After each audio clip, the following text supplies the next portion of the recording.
আলমগীর সাহেবের আপনারা সবাই কংগ্রেস পার্টি করেন, কংগ্রেসকে তো ভালোবাসেনি, তার সাথে সাথে আপনারা আমাদের আলমগীর সাহেবের প্রতি আপনাদের যে সম্মান শ্রদ্ধা এবং বুকের মধ্যে যে তাকে সম্মান দিয়ে রেখেছেন, এর জন্য আপনাদেরকে অনেক অনেক ধন্যবাদ। এবং আপনারা জানেন আলমগীর সাহেব আপনাদের এলাকার জন্য বিগত 24 বছর ধরে তিনি আমাদের ক্ষমতাতে আছেন এবং আপনাদের সঙ্গে সবার সঙ্গে সম্পর্ক রাখেন। বিরোধীরা কিছু কিছু উল্টাপাল্টা কথা বলে, যারা বলে সে স্বার্থপর লোক, তারা রাজনীতি নয়, তাদেরকে বিরোধী নেতা হিসেবে ধরা যায় না।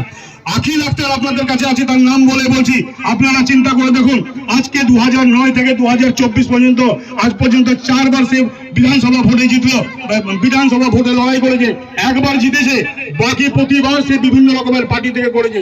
আজ পর্যন্ত সে 3টা পার্টি পাঠালো, প্রথমে জেএমএম করলো, তারপরে আজসু করলো, এখন বর্তমানে সে ইউপি থেকে একটা পার্টি ধরে এনেছে, আজসু পার্টি। এবং সেই লোকটা যদি সত্যিকারের ক্ষমতা থাকে এবং জনগণের মধ্যে যদি তার কোনো প্রভাব থাকে, সেই রকম এবং সে এইভাবে একটা চালাকি করতে না, আপনাদের এলাকাতে তার যে সবচেয়ে চালা চামুন্ডা বা তার ওয়ার্কার যারা আছে, তারা বিভিন্ন সময়ে আপনাদেরকে বিভ্রান্তি করছে যে আলম, যদি আমরা সমাজবাদী পার্টিকে সাইকেল ছাপে আখিল আক্তারকে ভোট দিয়ে জিতাই, তাহলে আমাদের রাহুল গান্ধীর হাত শক্ত হবে। কোথা থেকে হাতটা শক্ত হবে? আপনারা সেই সময় সেই লোকটাকে বলবেন যে আমরা বাইপাস হয়ে